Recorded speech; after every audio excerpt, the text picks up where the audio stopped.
आज का आर्टिकल मैं लेकर आया हूँ आपके पास कुंदन का, जो एक काफ़ी अच्छे जिम ट्रेनर थे, काफ़ी अच्छा वर्कआउट करवाते थे। इनका ये कहना है कि जब मैं प्रेत बाधा ग्रसित हुआ तो उसके बाद कम से कम मैंने अपने 8 उतारे करवाए, और जिसमें से 3 बार मैं मेहंदीपुर बालाजी भी गया, 2 बार मौलाना साहब से भी उतारा करवाया। लेकिन यहाँ पर 8-10 दिन अच्छे से बीतते थे, उसके बाद फिर मेरी तबीयत खराब होना शुरू हो जाती थी। मैं तो बिल्कुल हिम्मत यहाँ पे हार चुका था कि अब मेरा जीवन खत्म की तरफ है। लेकिन मेरे माता पिता, मेरे बड़े भाई ने हिम्मत नहीं हारी। अब जैसे ही उनको पता चला कि उस जगह पर एक काफ़ी जानकार तांत्रिक है, अब वो जैसे ही मुझको लेकर गए हैं उस तांत्रिक के पास, जैसे ही उसने उतारा करना शुरू किया तो उसी बीच में मुझको उल्टी आई। जब उल्टी मैंने अपनी खुद देखी तो मैं चौंक गया। उसमें भाई बालों का गुच्छा निकला, एक ताबीज निकला, और एक उसमें से नाखून निकला उल्लू का। तो तांत्रिक का ये कहना था कि बेटा अब तू यहाँ से सही है, अब तेरे पर कोई भी दिक्कत नहीं। और मैं पूरा आर्टिकल कुंदन का आपको सुनाऊंगा, क्या कैसे हुआ, पहले चैनल का इंट्रो।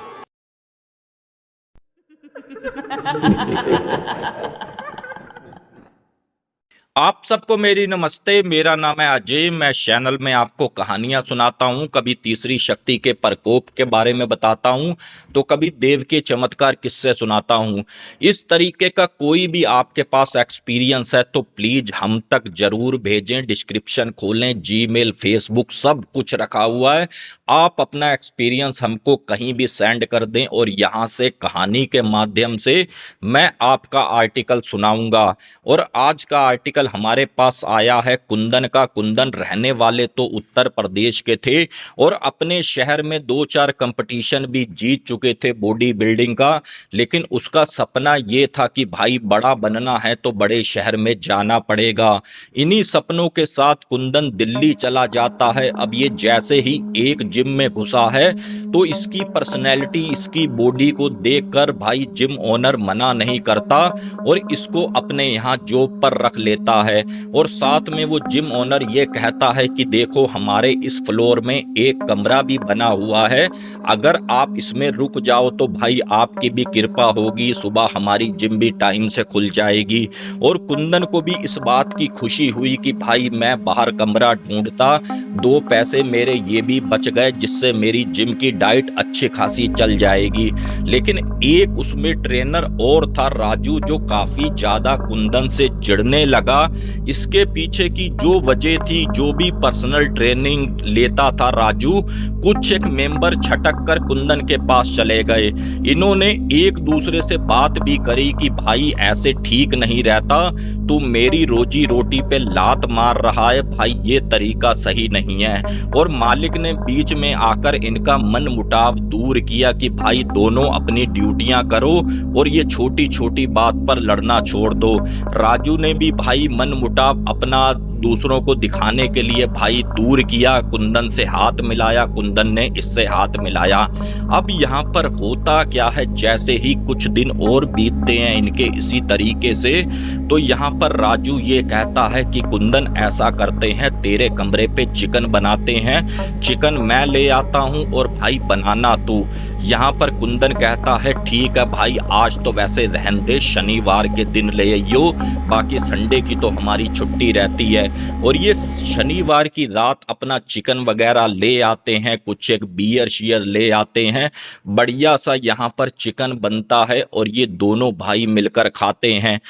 राजू इसको लगभग 9, साढ़े 9, 10 बजे बोलकर चला जाता है कि ठीक है भाई अब मैं अपने घर जा रहा हूँ। लेकिन जैसे ही यहाँ पर सुबह हुई तो कुंदन को ऐसा महसूस हुआ कि भाई पूरी बॉडी हीट मार रही है और काफ़ी ज़्यादा भाई फीवर है। ये अपना उठा है, वहीं अगल बगल के क्लिनिक पर गया तो डॉक्टरों ने ये कहा कि आपको फीवर काफ़ी ज़्यादा है। कुछ एक इसको वहाँ पर दवाई दी गई और शाम होते होते तक कुंदन का फीवर उतर गया। अब यहाँ पर अगला दिन जैसे ही आया, फिर से इसने भाई अब ट्रेनिंग करवाई और उस दिन उसने ट्रेनिंग नहीं की क्योंकि इसको वीकनेस काफ़ी ज़्यादा लग रही थी। इसी तरीके से लगभग 3-4 दिन बीते हैं और यहाँ पर जैसे ही चौथा 5वां दिन आता है, कुंदन अपना सुबह उठा है और इसने अपनी जिम का शटर उठाया। इसने सोचा कि भाई नीचे से थोड़ा सा अपने खाने पीने का सामान ले आऊं, क्योंकि ये अपनी बॉडी बिल्डिंग करता था सुबह लगभग 4 बजे के करीब, जब मेंबर नहीं आते थे उस जिम में। ये जैसे ही अंडे ब्रेड लेने के लिए नीचे गया है, वापसी आ रहा था अपने फ्लोर पर, एकदम से जो सीढ़ियों का ऐसा कोना होता है, ठीक सामने इसको एक आदमी खड़ा हुआ दिखा और बड़े बेढंग कलर के कपड़े और बड़े उधड़ी हुई शक्ल उसकी लग रही है, अजीब सा देखने में। अब कुंदन ने एक नज़र उसकी तरफ देखी और सीधा भाई चला गया। और इसी तरीके से लगभग 3-4 दिन कुंदन को वो वहीं पर दिखता रहा और उसने भाई अपने मालिक से कहा कि सर ऐसी ऐसी बात है, एक आदमी है बड़ा अजीब सा जो सीढ़ियों की गैलरी पड़ती है उसमें खड़ा हुआ दिखता है। अब यहाँ पर जैसे ही भाई उन कैमरों में देखा गया, हाँ भाई एक आदमी तो खड़ा हुआ है, तो उसके मालिक ने ये कहा कि बेटा ऐसा है कि अगर तुझे कल खड़ा हुआ दिखे तो उससे पूछ लेना कि यहाँ पर क्या मतलब है, किस लिए खड़े होते हो।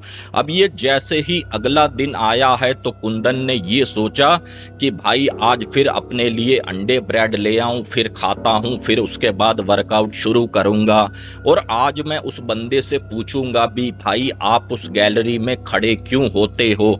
लेकिन जैसे ही ये भाई साहब नीचे को उतरा है, आज इसको कोई भी आदमी नहीं दिखा वहां पर खड़ा हुआ। अब यहाँ पर कुंदन ने ये सोचा क्या पता कोई दिमाग से कम आदमी होगा भाई खड़ा होता हो, अब क्या पता यहाँ से चला गया। और ये अपनी डाइट फाइट पूरी खाकर अपना वर्कआउट स्टार्ट करता है। और ये जैसे ही अभी इसने एक आधा वर्कआउट किया होगा चेस्ट का, या आप किसी का भी लगा लो बैक वर्कआउट, अब शीशे में ये कुंदन अपने आप को भी देख रहा है और ठीक पीछे उसको 3 सेकंड का क्लिक हुआ होगा, ठीक पीछे वही आदमी उसको वहां पर खड़ा हुआ दिखा। कुंदन ने ऐसे मुड़कर देखा, फिर शीशे में देखा तो कोई भी नहीं। तो कुंदन ने ये सोचा कि शायद मेरे मन का वहम होगा यार, उस आदमी के बारे में मैं अभी भी सोच रहा हूँ, क्या पता भाई तभी दिखा। इतना ये अपना सोच रहा है और इतने में क्या होता है, जो इनकी ट्रेडमिल थी एकदम से भाई अपने आप यहाँ पर चालू हो गई। और कुंदन इस तरीके से देखता है कि भाई ये क्या समस्या हो गई मशीन में। इसने जाकर ट्रेडमिल वहां पर जाकर बंद करी है और फिर से अपना वर्कआउट करना इसने स्टार्ट कर लिया। और यहाँ पर मुश्किल से 5-7 मिनट बीते होंगे तो भाई फिर से ट्रेडमिल स्टार्ट हुई और इस बार क्या है, हल्की हल्की इसकी स्पीड बढ़ती जा रही है और ऐसा महसूस हो रहा है कि कोई उस पर दौड़ रहा है, साफ साफ पैरों की आवाज महसूस हो रही है। तो यहाँ पर कुंदन ने ये सोचा कि भाई पूरी जिम अभी खाली है, यहाँ पर ट्रेडमिल ऑन क्यों हो जा रही है, चल क्यों रही है। और ये फिर से गया है कि भाई मैं इसको बंद करूं। जैसे ही इसने बटन दबाने की कोशिश करी, एक इसको काफी तेज धक्का लगा और ये जाकर पीछे को गिरा। और कुंदन ने ये सोचा कि लगता है भाई मुझे यहाँ पर करंट लग गया, क्योंकि भाई ये बात तो माइंड में आती ही नहीं है, भूत प्रेत। और ये भाई साहब धीरे से अपना उठा है और इसने पीछे से एमसी का बटन दबा दिया, बोले यहाँ से ही बंद कर देता हूँ, ना चलेगी ना कुछ होगी। ये फिर से अपना यहाँ पर वर्कआउट करना स्टार्ट कर देता है और ठीक शीशे में फिर से इसको अपने पीछे वही आदमी खड़ा हुआ दिखा और इस बार हल्का हल्का मुस्कुरा रहा है और जो उसके हाथ हैं हल्के हल्के लंबे होते जा रहे हैं, घुटने से भी नीचे उस आदमी के हाथ इसको दिखे। और यहाँ पर कुंदन ने एक नजर जब पीछे को देख रहा है तो कोई नहीं दिख रहा, सामने देख रहा है तो वो आदमी दिख रहा है।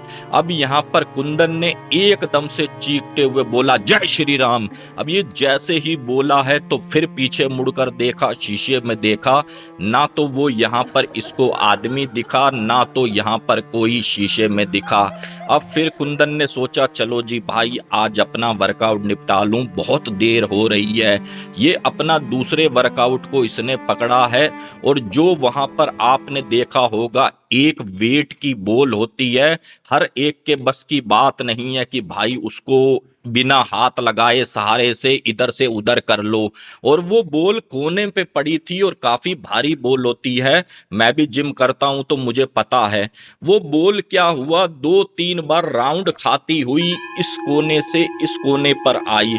अब ये चीज जैसे ही कुंदन ने देखी है और इस तरीके से हाथ रखकर अपने चेहरे पर बैठा और ये बोला कि भाई ये बॉल कैसे इधर से आई, चलो जी कोई बात नहीं। और फिर से ये भाई अपना शीशे के सामने वर्कआउट कर रहा है और बेझिझक होके कर रहा है, कोई इसके दिमाग में बात ही नहीं कि भूत प्रेत आत्मा का भी सीन हो सकता है। और ये अपना जैसे ही इसने वर्कआउट के बाद क्या हुआ, शीशे के सामने खड़ा हुआ और इस बार जो आदमी था बिल्कुल इससे 2 फुट की दूरी पर था और ये जैसे ही अपना हाथ वो आदमी कुंदन के कंधे पे रखने लगा, ये एकदम से यहाँ पर चीख गया। अब ये जैसे ही चीखा है तो पीछे बराबर में स्टूल पड़ा था और ये भाई साहब उससे एकदम से टकराया और नीचे को गिरा।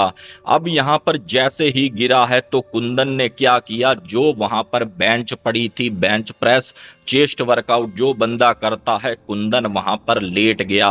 और जैसे ही ये लेटा है तो इसको ये महसूस हुआ कि मेरा पैर कोई काफी तेज खींच रहा है और इसने इस तरीके से पीछे से वो रोड पकड़ ली और एक पैर इसका इस तरीके से खींचा जा रहा है और इसकी पूरी की पूरी बॉडी हवा में और उस जगह पर वेट भी कम से कम 80-90 किलो लगा था, वो बेंच भी धीरे धीरे खिसक रही है।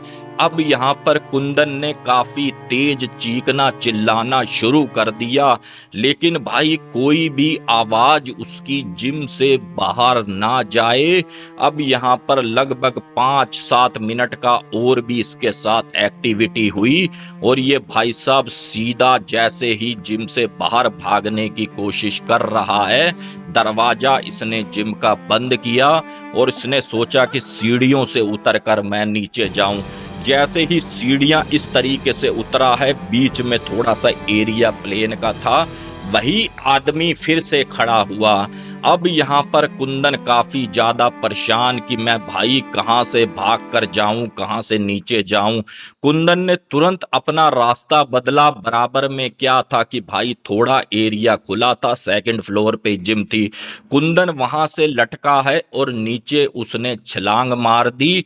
अब ये जैसे ही छलांग मारी है और तुरंत उसी किराने वाले की दुकान पर पहुंचा, काफी ज्यादा हाफते हुए उसने कहा कि कुंदन भाई क्या हो गया। तो कुंदन ने एक एक बात बताई कि भैया ऐसे ऐसे हो गया, कोई भूत प्रेत आत्मा का सीन हो गया। अब यहाँ पर वो जो दुकानदार था उसने ये कहा कि भाई हो सकता है, पहले तो हमने इस जिम में कोई ऐसी बात नहीं करी, अगर कोई ऐसी चीज दिख रही है तो भैया अपने घर चले जाओ, कोई उतारा वगैरह करवा लो, क्योंकि अगर एक बार प्रेत बाधा पुरानी हो जाए तो जल्दी उतारे भी नहीं होते। इतने में क्या था, जैसे ही इनकी बात चल रही थी 2-4 लड़के और जिम करने के लिए आए कि कुंदन सर कैसे बाहर खड़े हो, चलो अंदर चलो, हमको वर्कआउट करवाओ। लेकिन यहाँ पर अब कुंदन की हिम्मत ना हो अंदर जिम के जाने की, कुंदन को यहाँ पर लगे डर। अब ये जैसे ही घंटा आधा उसी दुकान पर बैठा है, राजू भी आ गया और राजू जैसे ही आया और ठीक कुंदन से बोला कि भाई आज नीचे बैठे हो, जिम नहीं करवानी, 5-7 मेंबर ऊपर हैं, तुम्हारे क्लाइंट भी तो हैं जिनसे पर्सनल ट्रेनिंग तुम भाई ले रखी देते हो। तो यहाँ पर कुंदन कुछ भी उसको नहीं बोलता और जैसे ही राजू जाता है उस पर तिरछा मुंह कर कर तिरछी निगाहों से हंसता हुआ अंदर को जाता है। जैसे राजू के तो मन की बात हो गई, जो उसने किया वही उसको होता हुआ दिखा। अब यहाँ पर जैसे ही जिम का ओनर आता है, जिम का ओनर को वो पूरी बात बताता है कि भैया ऐसे ऐसे मेरे साथ हुआ है। तो जिम का ओनर ये कहता है कि भैया हाथ जोड़ के तेरे से विनती है, ऐसी बातें बाहर मत करना, किसी मेंबर को मत बताना। भाई मेरी जिम बंद हो जाएगी, इस जिम पर तो मैंने लोन भी लिया हुआ है, जो पैसे बचते हैं मैं किस्त देता हूं भैया, मेरी जिम बदनाम हो जाएगी। और तू बेटा कुंदन ऐसा कर, तू अपने घर जा, जब तू बिल्कुल ठीक हो जाए तब तू आना, और मैं तुझे जॉब से नहीं निकालूंगा, चाहे तू 6 महीने के बाद आ। अब यहाँ पर कुंदन डरते डरते अपने उसी जिम ओनर के साथ कमरे में जाते हैं, अपना बैग शैग पैक करता है। जिम ओनर भी बहुत शानदार बंदा, कुछ एक उसको पैसे देता है और ये कहता है कि बेटा अगर और भी पैसे की जरूरत हो तो तुम मुझे फोन कर दियो, मैं पैसे तेरे तक पहुंचा दूंगा। अब ये जैसे ही अपने घर गया है, इसने सारी बात बताई कि ऐसे ऐसे मेरे साथ हुआ, और इसके घर वाले भी एक दो भाई ब्राह्मणों के पास लेकर गए, उन्होंने उतारा किया तो वहां पर कुंदन का सिर भी हल्का महसूस हुआ, कुंदन की तबीयत भी सही लगे। लेकिन जैसे ही 10-12 दिन बीते तो कुंदन को फिर वही आदमी दिखना शुरू हो गया। और यहाँ पर उन्हीं पुजारियों ने यही कहा पंडित जी ने कि भाई इसको ऐसा करो कि एक बार मेहंदीपुर बालाजी ले जाओ। अब ये मेहंदीपुर बालाजी गया है, वहां भी इसका उतारा हुआ, बढ़िया से उतारा हुआ। फिर वही समस्या, 10 दिन कुछ नहीं, 11वें दिन वही चीज। इस तरीके से करते करते करते लगभग 8 बंदे इन्होंने बदल दिए। किसी ने कहा कि मुस्लिम मौलाना को दिखा लो, वो भी दिखा लिया, कोई फर्क नहीं आया। और जो इसका बॉडी वेट था लगभग 80-85 किलो का बॉडी बिल्डर, अब उसका वजन यहाँ पर रह गया था, आप ये लगा लो 50-55 किलो का। जो मसल थी सारी की सारी यहाँ पर इसकी खत्म होने को हुई। और इसके साथ समस्या भी अजीबो गरीब ढंग की पेश आ रही थी। पूरी रात तो ये जगता था, दिन भर ये सोता था। रात में इसको दवाई भी दी डॉक्टरों ने कि नींद की, लेकिन तब भी इसको नींद नहीं आती थी। और काफ़ी ज़्यादा परेशान इसके घर वाले इसको लेकर डॉक्टरों को भी दिखाकर हार गए, हर चीज़ को दिखाकर हार गए। और कुंदन ने भी यही सोच लिया कि भाई अब मेरा जीवन नहीं बचेगा, अब बस मेरा जीवन थोड़े समय के लिए है। लेकिन होता क्या है, यहाँ पर कोई कुंदन के पिताजी को भाई बंदा मिलता है कि भाई इस जगह पर एक तांत्रिक है, काफ़ी ज़्यादा पहुंचा हुआ है, और वो भाई ज़्यादातर तुमको मिलेगा शमशान घाट में ही। एक बार जाकर अपने लड़के को लेकर जाओ, दिखा लो, क्या पता तुम्हारा बच्चा यहाँ से सही हो जाए। अब ये जैसे ही कुंदन को लेकर गए हैं शमशान घाट, तो उस तांत्रिक ने ये कहा कि देखो आज तो मैं उतारा नहीं करूँगा, कल रात को तुम इसको ले आना, और कोशिश यही करना कि जितनी लेट नाइट लाओगे तो उतना उतारा बढ़िया होगा। अब इन्होंने भी सेम टू सेम ऐसे किया। लगभग 11:30-12 बजे डरते हुए उसी शमशान घाट में पहुंचे, और कुंदन क्या बोले कि पापा मुझे लेकर मत जाओ, वो आदमी यहाँ भी आ गया है, यहाँ भी खड़ा है, कहीं ऐसा ना हो वो मुझे मार देगा, और काफ़ी गुस्से भरी नज़रों से देख रहा है। और जैसे ही इसको जबरदस्ती इसका हाथ पकड़ा, ठीक तांत्रिक के सामने बैठाला, और तांत्रिक ने क्या किया, एक आधा भाई कोई कद्दू सा था इसके सामने रखा, और कुछ एक मंत्र जपे, और एकदम से जैसे ही कद्दू पे खंजर मारा है, तो उस कद्दू से भाई जो पीला सफेद कद्दू होते हैं उसमें ऐसा महसूस हो जैसे भाई इसमें से खून निकल रहा है। और उस तांत्रिक ने लगभग घंटा आधा वहां पर पूजा भक्ति करी। अब जैसे ही उतारा हो रहा था तो इसको एकदम से जी मचलाने लगा, और इसने ये कहा कि पापा मुझे उल्टी आ रही है, जरा मैं उल्टी कर कर आता हूं। तो तांत्रिक ने ये कहा कि बेटे तू इस गोल घेरे में बैठा है, यहाँ से उठना नहीं है, तुझे उल्टी आ रही है तो तू यहीं पे कर दे, कोई बात नहीं। अब ये जैसे इसने उल्टी करी है तो उल्टी के साथ एक बालों का गुच्छा निकला है और एक वहां पर ताबीज निकला है, कुछ एक नाखून निकले हैं जो इसका गला फाड़ते हुए निकले। उसके बाद कुंदन को काफी ज्यादा अपने गले में जलन हुई, लेकिन भाई उसके बाद ना तो वो आदमी उसको दिखा और इसको ऐसा महसूस हो रहा था कि मेरा शरीर बिल्कुल हल्का हो गया। और इसके बाद कुंदन वहीं का वहीं सो गया। तो इसके पापा ने कहा कि बाबा ऐसा है, इसको लेकर चले जाएं। तो यहाँ पर तांत्रिक बाबा ने ये कहा कि नहीं नहीं बेटा, इसको तू सोने दे थोड़ी देर, उसके बाद लेकर जाना। लेकिन जो राजू का, कुंदन का बड़ा भाई था, उसने ये कहा कि बाबा थोड़ी सी तो जानकारी दो कि ये खिलाया पिलाया कैसे है। तो यहाँ से उस तांत्रिक बाबा ने पूरी बात बताई कि ऐसे ऐसे राजू नाम का लड़का है और वो दिल्ली का रहने वाला है और उसने मुर्गे में डालकर इसको खिलाया था और इससे काफ़ी ज़्यादा वो जलन रखता था कि भाई जब से ये यहाँ पर मेरे काम में आया है तो मेरी भी आमदनी घट गई, किस तरीके से मैं इसको यहाँ से निकालूं। तो उसने एक बंगाली से बनवा कर इसके मुर्गे में डाला, इसने भी खाया और भाई इसकी तबीयत आज से खराब नहीं है, काफ़ी समय से है। अब यहाँ पर 2-1 घंटे के बाद यहाँ पर कुंदन को होश आई और उसने, तांत्रिक ने फिर क्या किया भाई, अपने पास से एक काला धागा दिया और इसके गले में डाला और ये कहा कि बेटा ऐसा है, 40 दिन इसके गले में ये धागा रखना, उसके बाद बहते पानी में छोड़ देना और जैसे ही इस शमशान घाट से निकलो, पीछे मुड़कर कुंदन बेटा मत देखना, अब ये समझ ले तू 100% सही है। और कुंदन ने भी सेम टू सेम ऐसे किया, पीछे मुड़कर नहीं देखा, अपने घर गया और लगभग 2-3 महीने उसने भाई अपने घर में अच्छी सी डाइट ली, इसका वेट भी भाई थोड़ा सा बढ़ने लगा और इसने सारी बात अपने दिल्ली वाले मालिक को फ़ोन पे बताई कि भैया ऐसे ऐसे हुआ है और उन्होंने राजू का नाम लिया है। तो यहाँ पर उस ओनर ने ये कहा कि बेटा चिंता मत कर, तू जिम में आ जा, राजू को तो मैंने काफ़ी समय पहले ही इस जिम से निकाल दिया है, तू आजा, तू भाई अच्छे से जिम संभाल। उसके बाद कुंदन ने फिर से वही जिम संभाली और आज भी वो दिल्ली में एक जिम में ट्रेनिंग दे रहे हैं। यहाँ से मैंने उनका नाम वगैरह बदला है क्योंकि भाई आज की तारीख में काफ़ी चर्चित चेहरा हैं। और आज का आर्टिकल ये छोटा सा अगर आपको पसंद आया है तो प्लीज़ चैनल को सब्सक्राइब करें, प्यारा सा कमेंट करें कि ये स्टोरी आप कहाँ से देख रहे हैं। बाकी मिलते हैं फिर किसी और न्यू हॉरर स्टोरी में। जय हिंद, जय भारत।